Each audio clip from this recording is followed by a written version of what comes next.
All right, 111 folks. Almost the last bit on Egypt here at this particular point in time.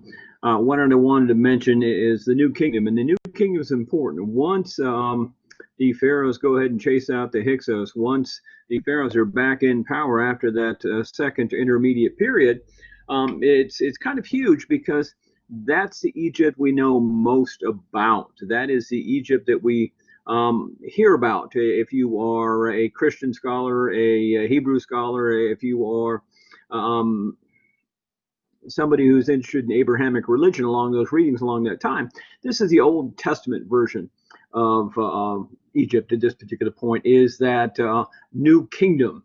And it's kind of important because this is the militant version of Egypt. This is the expanding, the conquering version of Egypt. They have picked up what they learned from the Hyksos. They have picked up what they learned from the Assyrians. They have picked up what they learned from the Hittites. They are keeping a standing army, and this is the army with the war chariots, so fast moving, quick, lightning chariots. This is the one with the organized army. This is expansive. And by the time we get to some of the later rulers along the lines of the later Ramses and folks, we have an organized conquering Egypt, and that's important because they're going to expand up beyond the Nubia into parts of Africa. They're going to expand into Mesopotamia. They're going to expand into Anatolia and Syria. They're going to easily expand over there towards the edges of Israel. Okay. Um, they're going to expand and conquer. So this is the Egyptian empire that we often think about, but it's also got quite a few action areas, and the action areas that we deal with are a little bit unusual. Um, we look at Amenhotep the first, and Amenhotep is important because he's going to take over for Amhos, and Amhos is the one that's going to go ahead and reunify Egypt, help to drive out the Hyksos, and create what becomes this new kingdom.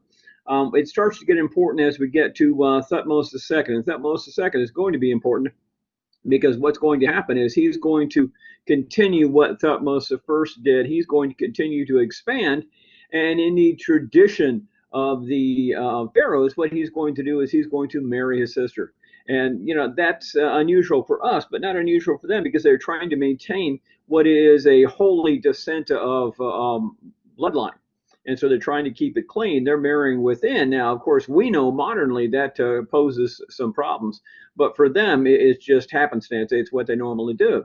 What's important is that Thutmose II is going to marry his sister Hatshepsut.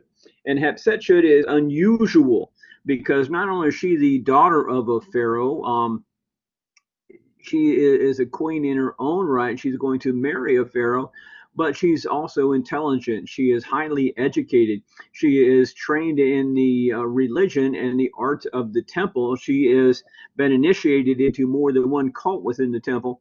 And so when she becomes the queen, she is actually able to utilize that office in ways that other folks have not been able to in the past.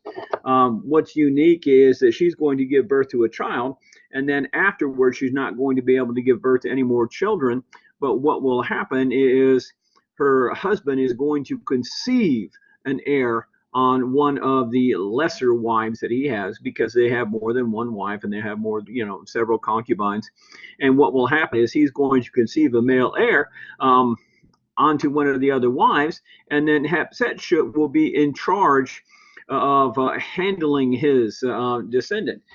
What's unusual about this is Thutmose II is going to die early, and the heir is going to be Thutmose III, but he is going to be in his minority. Since he's in his minority, he's not old enough to take over. What will happen is Hatshepsut will take over as the administrator. She will take over and rule for him until he's old enough. And what's unusual is, well, she's female, but she's going to rule as a pharaoh.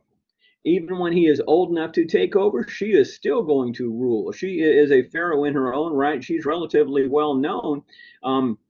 Once you can find her, and that's an unusual statement, I know, but once you can find her, because she is pictured as a traditional pharaoh. She's not pictured necessarily as a female pharaoh because pharaohs aren't female. And so when she is pictured at all, she is pictured with the headdress. She is pictured with the traditional beard, which is part of the state office in itself. And she actually rules. As a matter of fact, when he's old enough, she won't give up the office. He is going to have to fight her. It's going to get down to the fact that it will be his forces fighting against her forces, and it's going to be a struggle within the boundaries of the palace. It's unusual because when he does finally unseat her, he is going to work to try to expunge her name from existence. He's going to take her name off of the records and all the other things, and that's kind of interesting. Well, what happens after this is when Thutmose rules, what will happen is his son will take over, his descendant, where he's going to be followed by Amenhotep. And Amenhotep is important because he's going to be followed by Thutmose IV. And where we start to get important is we have a succession of expanding rulers. We have a succession of successful pharaohs until we get to Amenhotep III. And Amenhotep III is going to be important. But what's more important is going to be Amenhotep IV. And I want to mention Amenhotep IV because he does something unusual. Just as Hatshepsut did something unusual, he's going to do something unusual. When he takes over for his father, he is going to change the religion. He is going to dump the traditional Egyptian religion and institute a monotheistic. He is going to institute the religion of Aten and say, hey, listen, there's only one God, Aten, and Aten is the ruler. And you can pray to Aten, you can feel his warmth. But in order to pray to Aten, you need to pray to me. You need to pray to me. I'm no longer Amenhotep, but I'm going to be Akhenaten. He changes his name to Akhenaten. He says, you pray to me, and I will be the conduit. I will pray to him for you. But if you wish to feel his warmth, it is the warmth of the sun. Go out and stand in the sun. You can feel his warmth. Now, again, it is Egypt and it is the desert, so it's not hard to feel that you can feel the warmth of the sun.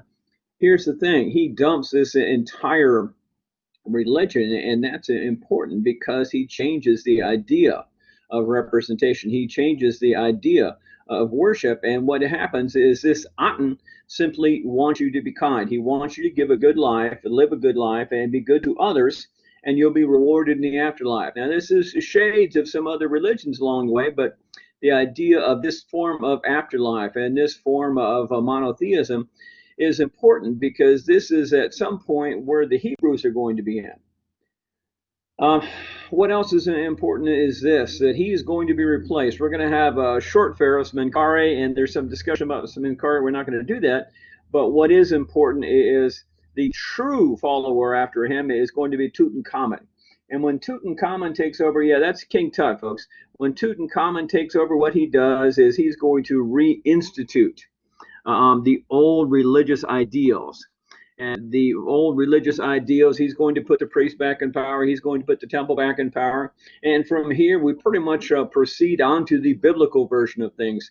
We're going to have the Hebrews that are still there, the Hebrews that stayed over after the Hyksos were driven out, the Hebrews that don't really have a choice in being able to leave because they were friended by the Hyksos, and so therefore, when the Egyptians take back over, they're going to be the slaves.